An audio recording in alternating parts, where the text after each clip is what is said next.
commençons cette série par un grand guerrier, un grand chevalier, le chevalier Bayard. Je vous invite à découvrir son histoire, qui prend place à une époque où la chevalerie connaît ses derniers moments de gloire, et ses valeurs sont notamment portées par ce chevalier sans peur et sans reproche. Pierre III Terrail est né en 1475 au château de Bayard. Il est issu de la petite noblesse du Dauphiné. Sa famille ne possède que peu de terres, mais il est l'héritier d'une tradition militaire remontant à la guerre de Cent Ans.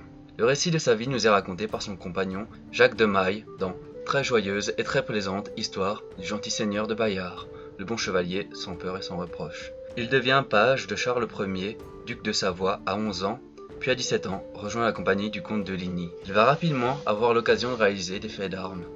Le roi Charles VIII décide de revendiquer comme sien le royaume de Naples. Le 6 juillet 1495, il prend part à la bataille de Fornoux et participe à la charge de la cavalerie française, que les Italiens surnomment alors la Furia Francese. Il permet aux troupes françaises de poursuivre leur retraite. Après la bataille, il est fait chevalier et prend le titre de seigneur de Bayard suite à la mort de son père.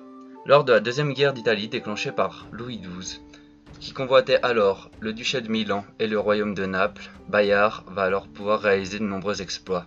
Outre ses qualités sur le champ de bataille et ses exploits notamment en harcelant les troupes ennemies, il remporte un duel à la mort contre le comte Alonso de Sotomayor, un Espagnol qui l'a accusé de maltraitance lors de sa captivité et a donc exigé un duel pour pouvoir défendre son honneur. Mais il va également faire pencher la balance dans le combat des 13, un duel entre 13 Français et 13 Espagnols. Le premier élément qui va vraiment constituer sa légende prend place en 1503 à la bataille de Garigliano. Alors que les Français sont en mauvaise position et décident de se replier, le commandant espagnol, Gonçalves de Cordoue, décide de les poursuivre. Un pont étroit se dresse alors entre l'armée espagnole et les Français. Sur ce pont se tient seul, face à des centaines d'ennemis, le chevalier Bayard. Profitant du passage exigu, Bayard ne se fait pas déborder et retient les forces espagnoles, assurant ainsi la retraite des Français. En 1508, il prend la ville de Gênes. L'année suivante, il s'illustre à la bataille d'Agdanel, où il obtient les fonctions de capitaine. Une fonction généralement réservée aux nobles de grande famille. En 1512, après la prise de la ville de Bologne, il est blessé d'un coup de pique à la jambe. Cela ne va pas le retenir longtemps. En effet, la même année, il prend part à la bataille de Ravenne, où meurt son compagnon d'armes, Gaston de Foix. Gaston de Foix, c'est un jeune commandant de l'armée du roi, d'à peine 23 ans. Un grand stratège, sa mort est une grande perte pour le royaume, qui perd alors son plus grand commandant. François Ier nomme Bayard lieutenant général du Dauphiné. Après la bataille de Marignan, c'est Bayard lui-même qui aurait adoubé le roi, ce qui montre toute l'estime qu'il avait pour ce dernier. Bayard rentre alors en France victorieux, la Lombardie est à nouveau sous contrôle française. Il se montre exemplaire dans son rôle de gouverneur du Dauphiné, mais en 1521, Charles Quint attaque à nouveau la France. Bayard prend la défense de Mézières. Avec seulement 1000 hommes, il résiste face à 35 000 assaillants allemands et les retient pendant 6 semaines. Les troupes allemandes décident finalement d'abandonner le siège. En 1522, le Milanais est perdu, et en 1523, le Piémont est menacé par les troupes de Charles Quint.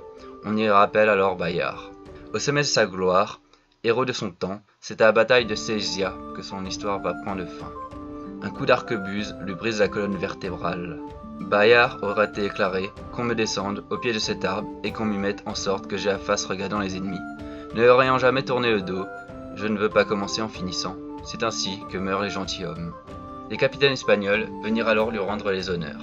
Une légende nous dit que le connétable de Bourbon, traître à la France, qui a rallié Charles Quint, lui aurait dit « Ah, monsieur de Bayard, que j'ai grand pitié de vous voir en cet état.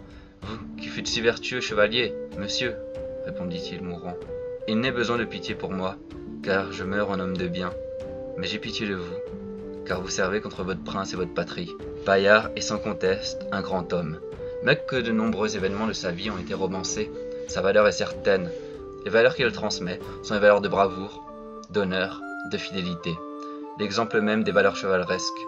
Sa mort tragique par un tir d'arquebuse d'un simple inconnu marque alors la fin de la chevalerie au profit d'une guerre plus moderne. Son corps est alors ramené en France et il est enterré au couvent des Minimes de Saint-Martin-d'Hérès. Mais sa sépulture est honteusement profanée lors de la Révolution française. Ainsi s'achève l'histoire de Bayard et notre premier épisode des Héros de France. N'hésitez pas à laisser des commentaires constructifs. Je compte traiter dans cette série de divers personnages comme Duguay-Clin ou François Natache Charette. Donc dites-moi quel personnage pour vous mériterait d'y figurer et surtout ce que vous pensez du Chevalier de Bayard. Merci à tous ceux qui m'ont écouté jusqu'à la fin et passez une bonne journée.